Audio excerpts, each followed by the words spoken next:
ഇന്നത്തെ നമ്മുടെ യാത്ര ദക്ഷിണേന്ത്യയിലെ ഏറ്റവും മനോഹരമായ വനപാതകളിലൊന്നായ സത്യമംഗലം ഫോറസ്റ്റ് റൂട്ടിലൂടെയാണ്. ബാംഗ്ലൂരിലേക്ക് പോകുന്ന കർണാടക ഗവൺമെന്റിന്റെ ഐരാവത് ബസ്സിലാണ് നമ്മൾ ഇന്ന് യാത്ര ചെയ്യാൻ പോകുന്നത്. ഇപ്പോൾ നമ്മളുള്ളത് കോയമ്പത്തൂർ ഗാന്ധിപുരം ബസ് സ്റ്റാൻഡിലാണ്. ഉച്ചയ്ക്ക് 1 മണിയോടെയാണ് ഇവിടുന്ന് ഈ ബസ് സ്റ്റാർട്ട് ചെയ്യുന്നത്. Welcome back to my channel travel stories by Harsha Nitin. Coimbatore മുതൽ ചാമരാജ് നഗർ വരെയുള്ള കാഴ്ചകളാണ് ഈ വീഡിയോയിൽ ഉൾപ്പെടുത്തിയിട്ടുള്ളത്. പിന്നെ ഈ ബസ്സിൽ യാത്ര ചെയ്യാനായിട്ട് നമ്മൾ നേരത്തെ തന്നെ ഓൺലൈൻ വഴി സീറ്റ് ബുക്ക് ചെയ്തിരുന്നു. ഇവിടുന്ന് ബാംഗ്ലൂർ വരെ 1060 രൂപയാണ് ഒരാൾക്ക് ടിക്കറ്റ് ചാർജ് ആയിട്ട് വരുന്നത്. ബസ് സ്റ്റാർട്ട് ചെയ്യുന്നതിന് 15 മിനിറ്റ് മുൻപെങ്കിലും ഇവിടെ എത്താൻ ശ്രമിക്കുക. ടൗണിലെ ബ്ലോക്ക് എല്ലാം കഴിഞ്ഞ് കൃത്യം 12:55 ഞങ്ങൾക്ക് ഗാന്ധിപുരം ബസ് സ്റ്റാൻഡിൽ എത്താൻ സാധിച്ചത്. പക്ഷേ യാത്രക്കാരെ വെയിറ്റ് ചെയ്ത് ഒരു 15 മിനിറ്റോളം ലേറ്റ് ആയിട്ടാണ് ബസ് സ്റ്റാർട്ട് ചെയ്തത്. അങ്ങനെ ബസ് ഇപ്പോൾ കോയമ്പത്തൂർ നഗരത്തിലൂടെ കടന്നു പോവുകയാണ്. തിരക്കേറിയ റോഡുകളും മാർക്കറ്റുകളും രുചികരമായ ഭക്ഷണമൊക്കെ കോയമ്പത്തൂരിന്റെ പ്രത്യേകതയാണ്. ഇവിടുത്തെ ചെറിയ കടകളിൽ നിന്ന് പോലും കിട്ടുന്ന വെജിറ്റേറിയൻ ഫുഡിന് ഒരു രക്ഷയില്ലാത്ത ടേസ്റ്റാണ്. നിരവധി കോളേജുകൾക്ക് പേരുകേട്ട ഒരു നഗരം കൂടെ ആയതുകൊണ്ട് കേരളത്തിൽ നിന്ന് ഇഷ്ടം പോലെ മലയാളികൾ ഈ നഗരത്തിലേക്ക് വരുന്നുണ്ട്. കേരളത്തിലേക്കും ഊട്ടിയിലേക്കും സത്യമംഗലത്തേക്കും പോകുന്ന നിരവധി യാത്രകളുടെ പ്രധാന പ്രവേശന കവാടം കൂടെയാണ് ഈ നഗരം. തമിഴ്നാട്ടിലെ സെക്കൻഡ് ലാർജസ്റ്റ് സിറ്റി കൂടെയാണ് കോവൈ എന്നറിയപ്പെടുന്ന കോയമ്പത്തൂർ. പാലക്കാടിനോട് വളരെ ചേർന്ന് കിടക്കുന്നതുകൊണ്ട് തന്നെ പാലക്കാട്ടുകാർക്ക് വളരെ പ്രിയപ്പെട്ട ഒരു നഗരം കൂടെയാണിത്. ചെന്നൈ കഴിഞ്ഞാൽ തമിഴ്നാട്ടിലെ ഏറ്റവും കൂടുതൽ റവന്യൂ ലഭിക്കുന്ന ജില്ല കൂടെയാണ് കോയമ്പത്തൂർ. ഏറ്റവും പ്രധാനമായിട്ട് കോട്ടൺ പ്രൊഡക്ഷനും അതുപോലെ തന്നെ വസ്ത്രവ്യാപാരത്തിനും പേരുകേട്ട ഒരിടം ആയതുകൊണ്ട് തന്നെ സൗത്ത് ഇന്ത്യയുടെ മാഞ്ചസ്റ്റർ എന്നാണ് ഈ നഗരം അറിയപ്പെടുന്നത്. അങ്ങനെ നിരവധി പ്രത്യേകതകളുള്ള ഒരു സിറ്റിയാണ് കോയമ്പത്തൂർ. സൗത്ത് ഇന്ത്യയിലെ ഒട്ടുമിക്ക എല്ലാ പ്രധാനപ്പെട്ട നഗരങ്ങളെയും കണക്ട് ചെയ്യുന്ന ബസ്സുകൾ നമുക്ക് കോയമ്പത്തൂരിൽ നിന്ന് കിട്ടും. നമ്മുടെ ബസ് ഇപ്പോൾ കോയമ്പത്തൂർ ടൗൺ കടന്ന് പോയിക്കൊണ്ടിരിക്കുകയാണ്. ഡ്രൈവറുടെ തൊട്ട് ബാക്കിലുള്ള സീറ്റാണ് ഞങ്ങൾ ബുക്ക് ചെയ്തത്. അതുകൊണ്ട് കാഴ്ചകളൊക്കെ നല്ലപോലെ എൻജോയ് ചെയ്യാനും പറ്റി.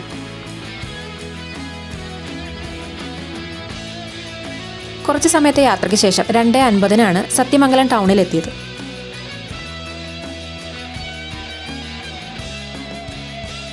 ഇവിടുത്തെ ഏറ്റവും പ്രധാനപ്പെട്ട ആകർഷണം സത്യമംഗലം ഫോറസ്റ്റ് തന്നെയാണ്. അതുകൂടാതെ ഭവാനി നദിക്ക് കുറുകെ നിർമ്മിച്ചിട്ടുള്ള ഭവാനി സാഗർ ഡാം ലോകത്തിലെ തന്നെ one of the longest earthen dam കൂടെയാണ്. പിന്നെ ഇവിടെ ഒരു ഫേമസ് ടെമ്പിൾ കൂടെയുണ്ട്, ബന്നാരി അമ്മൻ ടെമ്പിൾ. ചില വിശേഷ ദിവസങ്ങളിൽ ഭയങ്കര ക്രൗഡ് വരുന്ന ഒരു ക്ഷേത്രം കൂടെയാണിത്. തമിഴ്നാട്ടിലെ ഈറോഡ് ഡിസ്ട്രിക്റ്റിലാണ് സത്യമംഗലം സ്ഥിതി ചെയ്യുന്നത്.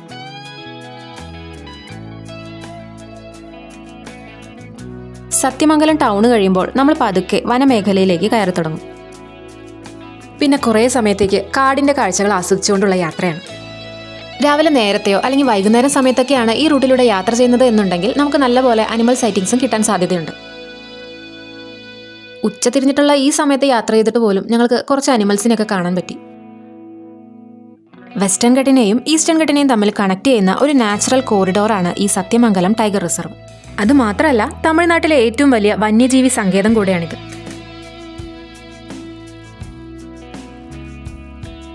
സത്യമംഗലം കാടുകൾക്ക് ഇടുക്കി, കോട്ടയം, എറണാകുളം ജില്ലകളുടെ വിസ്തൃതിയുണ്ട്. കടുവകൾക്കും കാട്ടാനകൾക്കും പേരുകേട്ട ഈ വനം ഒരു കാലത്ത് കുപ്രസിദ്ധ കൊള്ളക്കാരനായ വീരപ്പന്റെ ഒളിത്താവളം എന്ന പേരിലും ഫേമസ് ആണ്. ഈ യാത്രയിൽ ഒരുപാട് പുള്ളിമാൻ കൂട്ടങ്ങളെ പലയിടങ്ങളിലായി കണ്ടിരുന്നു.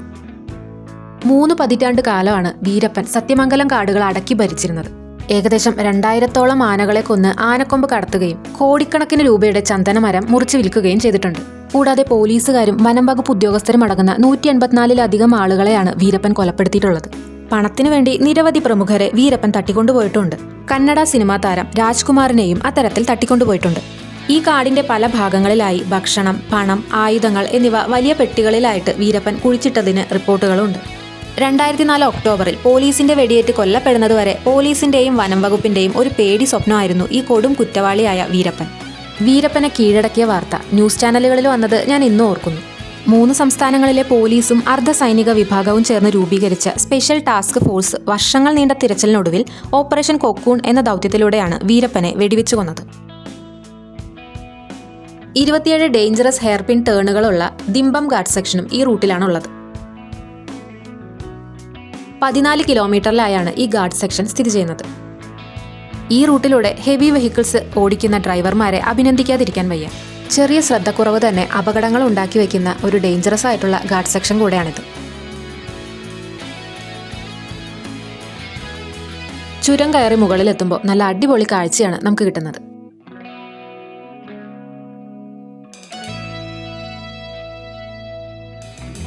മലകളും കണ്ണെത്താ ദൂരത്തോളം പരന്നു കിടക്കുന്ന പച്ചപ്പും ഒക്കെയാണ് ഇവിടെ നിന്നുള്ള കാഴ്ച.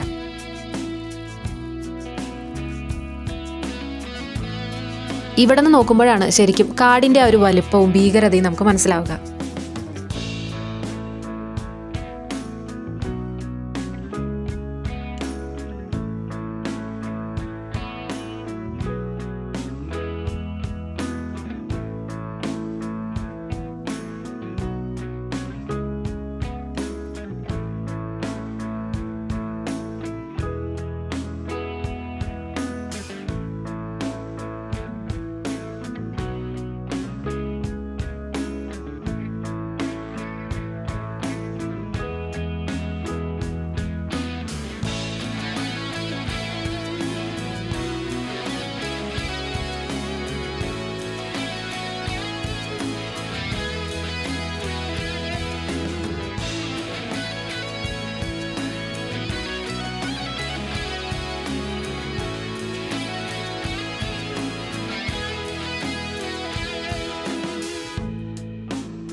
ഗാർഡ് സെക്ഷൻ കഴിയുമ്പോൾ പിന്നെ നിരപ്പായ റോഡുകൾ തന്നെയാണ്. ചെറുതായിട്ട് മഴയും പെയ്യാൻ തുടങ്ങി.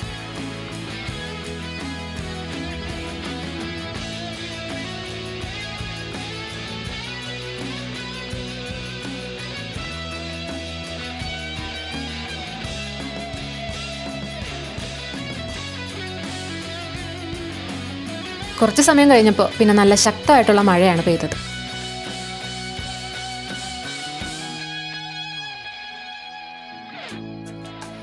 നല്ല മഴയത്ത് കാട്ടിനുള്ളിലൂടെ ഈ കാഴ്ചയൊക്കെ കണ്ടിങ്ങനെ ബസ്സിൽ യാത്ര ചെയ്യാൻ ഒരു പ്രത്യേക സുഖം തന്നെയാണ്. പിന്നെ നല്ല കണ്ടീഷനിലുള്ള റോഡുകളുമാണ്.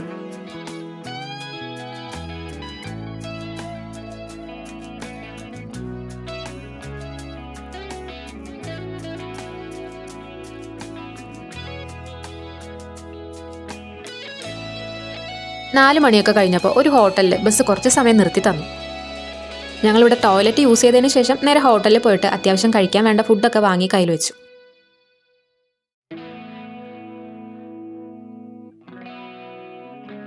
പിന്നെ അങ്ങോട്ടേക്ക് ചാമരാജനഗർ വരെയും നല്ല മഴയായിരുന്നു.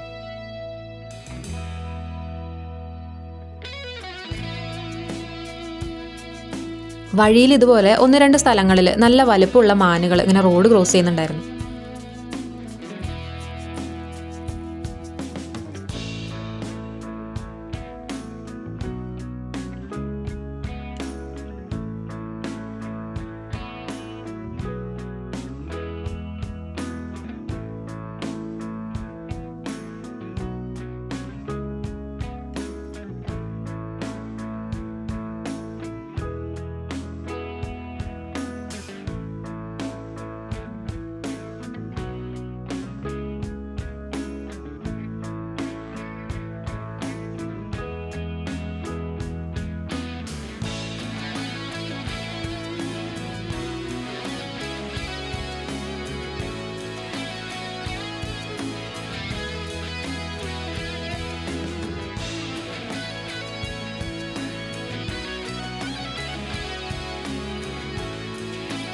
അത്യാവശ്യം മഴയൊക്കെ കിട്ടുന്നതുകൊണ്ട് തന്നെ കാടും നല്ല പച്ചപ്പിൽ തന്നെ നിൽക്കുന്നുണ്ട്. അങ്ങനെ വനമേഖല കഴിഞ്ഞ് കുറച്ച് ദൂരം കൂടെ യാത്ര ചെയ്തപ്പോൾ പിന്നെ കൃഷിയിടങ്ങളാണ് കാഴ്ച. കാടിൻ്റെ കാഴ്ചകളൊക്കെ കണ്ട് യാത്ര ചെയ്യാൻ നിങ്ങൾക്ക് ഇഷ്ടമുണ്ടെങ്കിൽ സത്യമംഗലം റൂട്ടും ഒരു നല്ല ഓപ്ഷൻ തന്നെയാണ്. ഇപ്പോൾ ചാമരാജനഗർ ഡിസ്ട്രിക്റ്റിലൂടെയാണ് ബസ് പോയിക്കൊണ്ടിരിക്കുന്നത്. കർണാടകയുടെ തെക്കേ അറ്റത്തുള്ള ജില്ലയാണ് ചാമരാജനഗർ. കേരളവും തമിഴ്നാടുമായി അതിർത്തി പങ്കിടുന്ന ജില്ല എന്ന പ്രത്യേകത കൂടെ ചാമരാജനഗറിനുണ്ട്. ആദ്യം മൈസൂർ ജില്ലയുടെ ഒരു ഭാഗമായിരുന്നു ഈ പ്രദേശം. പിന്നീടാണ് ഒരു പ്രത്യേക ജില്ലയായിട്ട് തന്നെ പ്രഖ്യാപിച്ചത്. ചാമരാജ വോഡയാർ എന്ന രാജാവിൻ്റെ പേരിൽ നിന്നാണ് ഈ സ്ഥലത്തിന് ഈ പേര് ലഭിച്ചത്. നേരത്തെ ഈ സ്ഥലം അറിയപ്പെട്ടിരുന്നത് അരിക്കോട്ടറ എന്ന പേരിലായിരുന്നു.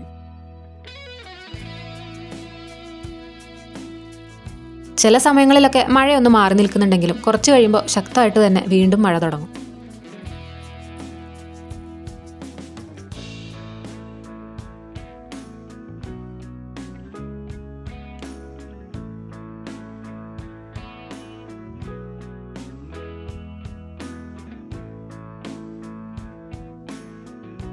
അങ്ങനെ 5:20 ആയപ്പോഴാണ് ചാമരാജ് നഗർ ബസ് സ്റ്റാൻഡിൽ നമ്മുടെ ബസ് എത്തിയത്.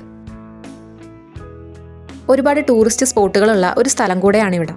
കേരളവും തമിഴ്നാടുമായി അതിർത്തി പങ്കിടുന്ന ഒരു സ്ഥലമായതുകൊണ്ട് തന്നെ ഒരുപാട് മലയാളികളും തമിഴ്നാട്ടുകാരും ഇവിടെ താമസിക്കുന്നുണ്ട്. അങ്ങനെ ഇന്നത്തെ യാത്ര ഇവിടെ അവസാനിക്കുകയാണ്.